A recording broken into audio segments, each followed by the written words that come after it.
హైందవ సంఘాలు చలో అంతర్వేదికి పిలుపు. అంతర్వేది రథం నిమజ్జనం నిలుపు చేయాలని హైందవ సంఘాలు డిమాండ్.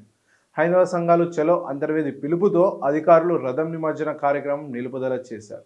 హైందవ సంఘాల నాయకులు మాట్లాడుతూ రథాన్ని తగలబెట్టిన వారు ఎవరు అని నివేదిక వచ్చిన తర్వాత ఈ రథాన్ని నిమజ్జనం చేయాలని మరియు 39 అక్రమ కేసులు ఎత్తివేయాలని ప్రభుత్వానికి హైందవ నాయకులు విజ్ఞప్తి చేశారు.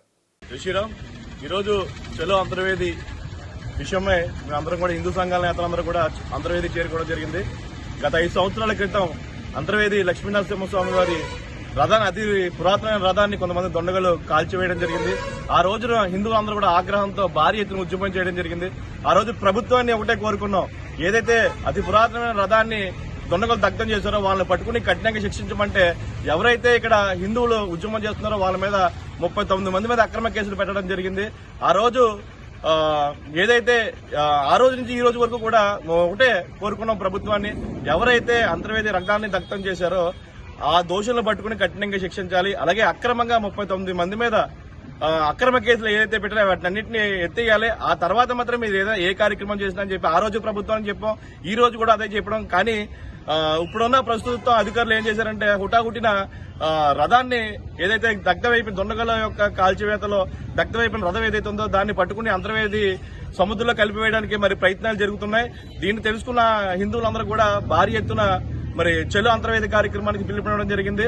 వెంటనే చలో అంతర్వేది పిలుపునివ్వగానే అధికారులు ఏదైతే రథాన్ని సముద్రంలో కలుపుదాం అనుకున్నారో, దగ్ధమైపోయిన రథాన్ని ఆధారాలు లేకుండా చేసేద్దాం అనుకున్నారో దాన్ని నిలుపుదల చేసి మనం వెంటనే హుటాహుటిన మళ్ళీ ఏదైతే వెహికల్స్ తెప్పించారో అన్నింటినీ కూడా వెనక్కి పంపించడం జరిగింది. తాత్కాలికంగా ఏదైతే అంతర్వేది రథాన్ని నిమజ్జన కార్యక్రమం ఆపివేసని చెప్పి, తాత్కాలికంగా కాదు, దోషులు దొరికే వరకు కూడా దగ్ధమైపోయిన రథాన్ని అక్కడే ఉంచాలని చెప్పి హిందూ సంఘాలన్నీ కూడా డిమాండ్ చేయడం జరుగుతుంది. అలాగే ఏదైతే 39 మంది మీద అక్రమ కేసులు, ఉద్యమంలో పాల్గొన్న వారి మీద 39 మంది మీద అక్రమ కేసులు పెట్టారో వాటిని అన్నింటినీ కూడా వెంటనే ప్రభుత్వం ఎత్తివేయాలని చెప్పి హైందవ సంఘాలన్నీ కూడా డిమాండ్ చేయడం జరుగుతుంది. ఈ రథాన్ని పూర్తిగా ఎప్పుడు నిమజ్జనం చేయాలని చెప్పి కోరుకుంటున్నామంటే, 39 మంది మీద అక్రమ కేసులు ఎత్తివేయాలి. ఎవరైతే ఈ రథాన్ని దగ్ధం చేశారో ఆ దోషులు పట్టుకుని కఠినంగా శిక్షించే వరకు కూడా ఈ చరిత్రలో మాకు జరిగిన అన్యాయం, ఏదైతే రథాన్ని దగ్ధం చేశారో ఆ రథం కూడా దీని వెనకాలే ఉంది, దగ్ధమైన రథం.